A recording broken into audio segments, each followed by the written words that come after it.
UFOs are real, burgeoning, and not going away. I'm your intrepid host, L.A. Marzulli. Special report here, which came across my desk. I want to thank Carmen for sending this to me and alerting. And, you know, if you guys have stuff you want to come on the record, talk about your encounter, whatever, shoot me an email, la@lamarzulli.net, la@lamarzulli.net. I will try to get to it. But I think you'll find this interesting, and we'll get into this. But first, a word from our trusted sponsor. Have you ever wondered what happened to the legendary Chuck Norris? I recently saw a video he made and how he shot.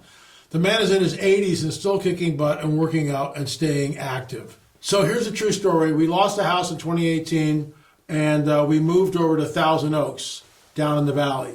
And it was culture shock. Peggy and I had PTSD. Anyway, there was a YMCA there and I joined it. There was a workout. There were 2 workout trailers, I believe. And the trailers were really good size, double wides, and they had all this workout equipment in them. I go in there on a Sunday morning, and I start working out. And there's this older guy in there with me, and I'm following him on the circuit as we're going around the machines, and I'm realizing that this guy is packing some guns up here. I mean, I'm doing one of these presses like this, and he's doing 40, 50 pounds more than my maximum weight. He's about my height. He's also got some paper in his hand. It looks like a script. So I strike up a conversation and I go, "Wow, you're really lifting some heavy weights here. I guess you've been doing this for." "Oh yeah, I've been doing this forever." Blah blah blah. "You trying out for a part?" And he kind of grins and looks at me and goes, "Yeah, it's a script." So we keep working out. I don't bother him anymore. And as I'm getting ready to leave, I go, "Hey, nice meeting you. Hope to see you again. Good luck with the part. Hope you get it." So this is a true story, folks. I'm walking out to the car and the light bulb goes off. Oh my gosh, that's Chuck Norris. It's like, hello. And that's happened more than once. The bottom line is, this is true. This is no hype. He's in amazing shape. Okay, let's continue. What's even more shocking is he's stronger, can work out longer, and even has plenty of energy left over for his grandkids.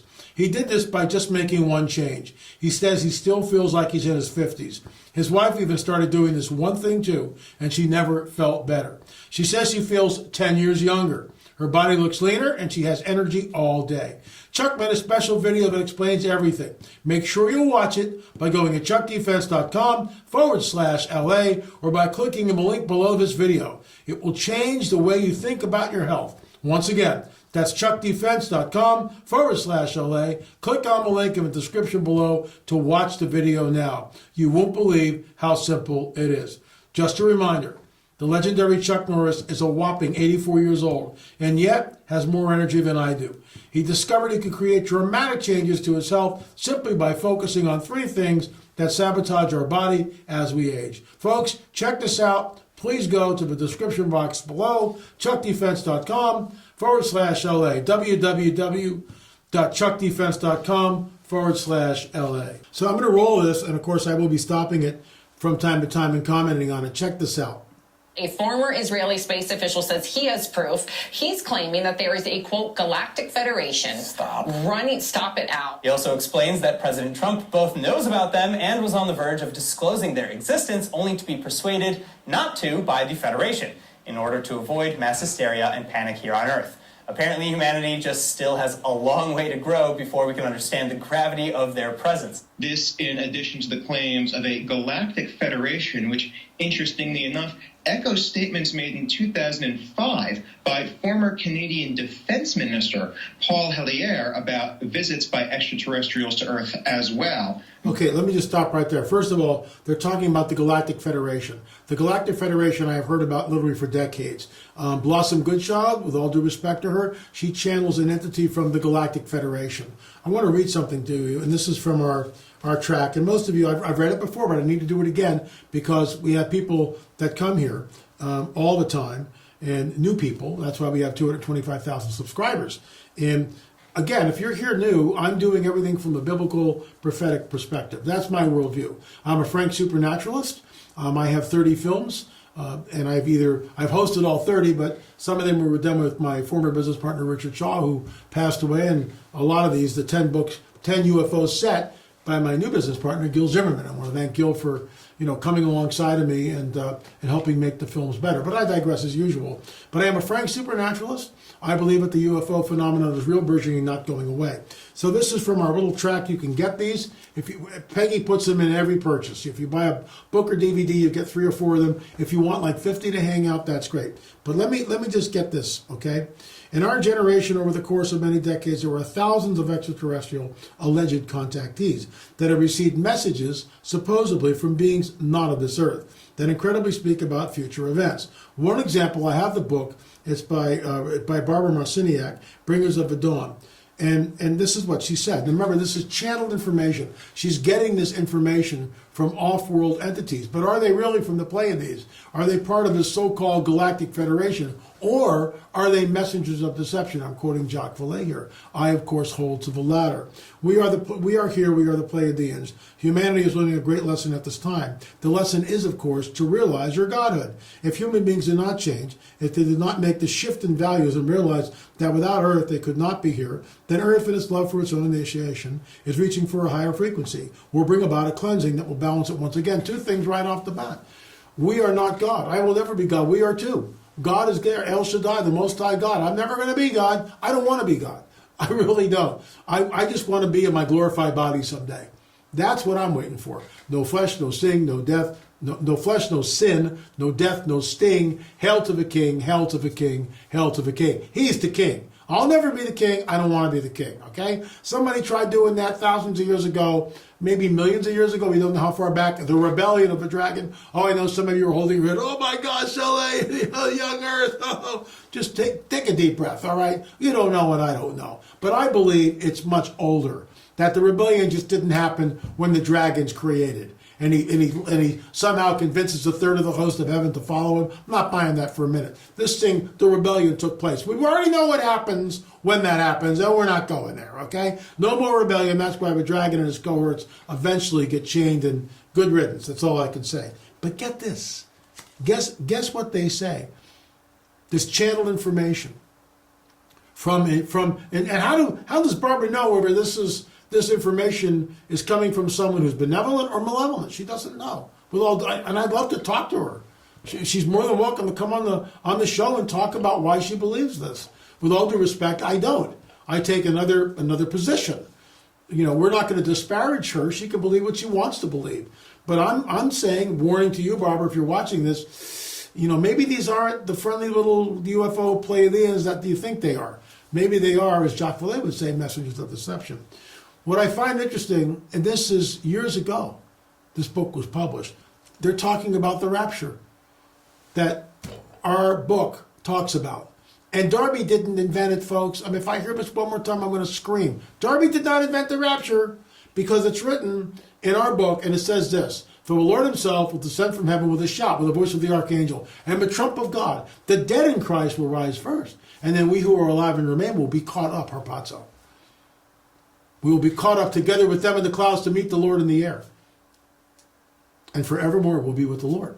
So Darby didn't make it up. And I'll say it again because, new people come here. I've already said that once, but get this. So in the 4th century, everything gets changed. Augustine comes in. The guidebook of the supernatural becomes this, it's all allegory. Augustine kind of takes the supernatural worldview and just crashes it, and that's the end of that. Then the church, as we know it in the West, goes into 1,000 years of dark ages. If you read the Bible, you could be burned at the stake. Tyndale was burned at the stake. Why? For translating the Bible into English. So around the year 1436, 1440, Gutenberg invents the printing press. For the first time, you're looking at basically 1,000 years of dark ages. Mankind can read. Books are no longer transcribed in a scriptorium with a bunch of monks with funny haircuts. And they smell bad too. But I digress.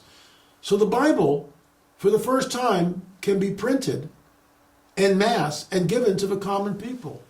That's not that long ago. Then you have the Protestant Reformation. And then, 400 years after the printing press, or thereabouts, Darby comes on the scene. All he's doing is looking at what's written and going, oh my gosh, they're talking about the rapture of the church. They're talking about the rapture of the church. He didn't invent it.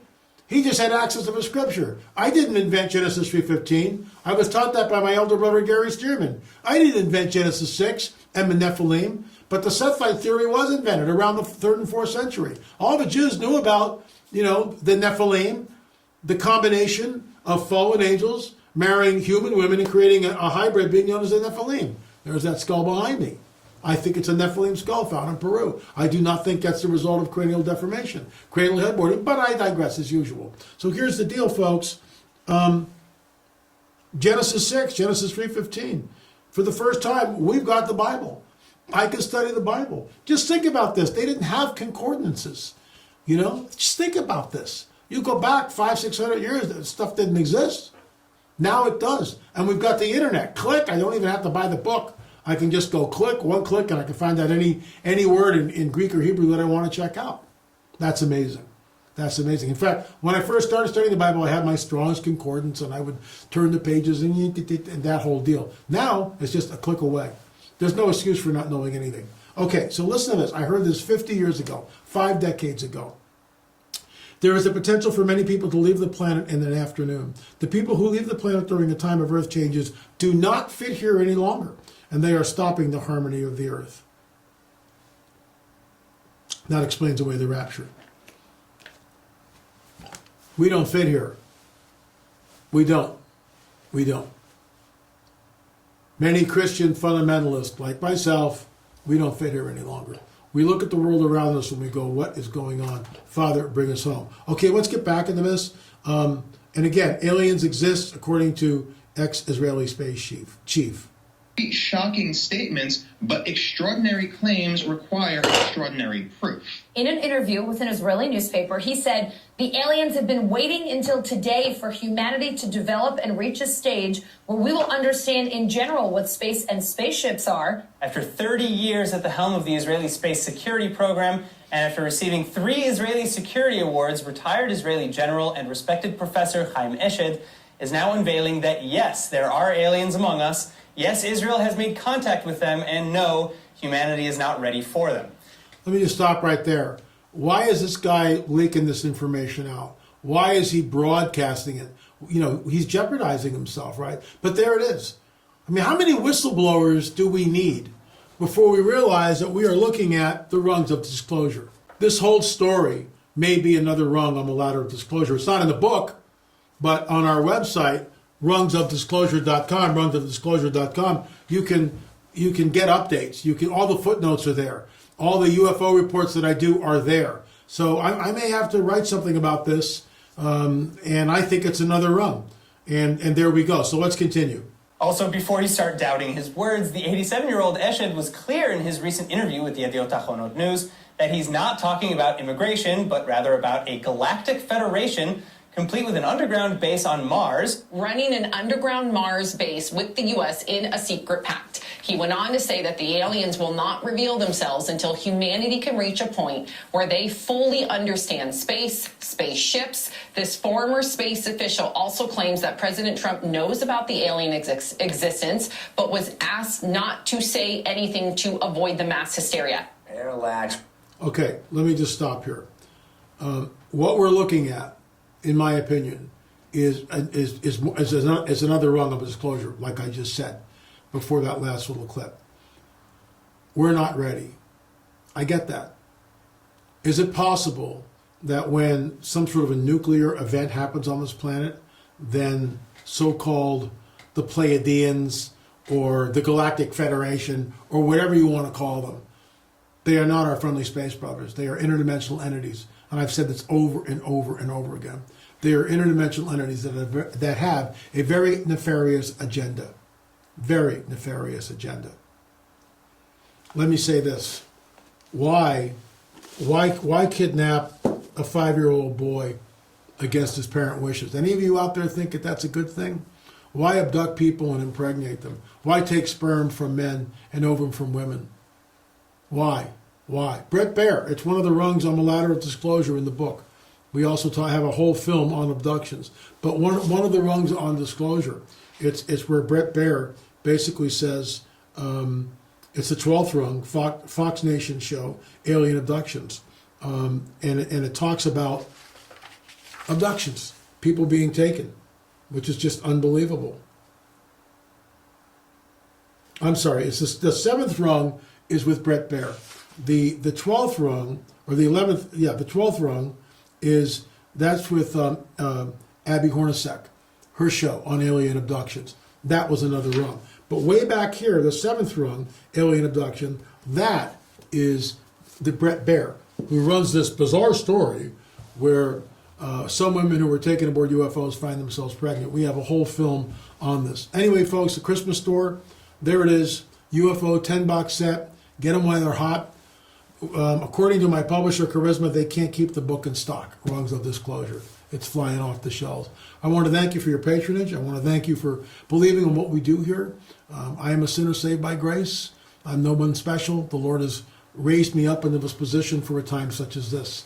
Anyway, thanks so much for watching. Remember, lamarzulli.com, lamarzulli.com. If you bought the book, rungsofdisclosure.com, and you can get updates there. Also, all the footnotes are right there with all the links, and all the links are hot. Thanks so much for watching. We'll see you again soon. Remember, UFOs are real, burgeoning, and not going away.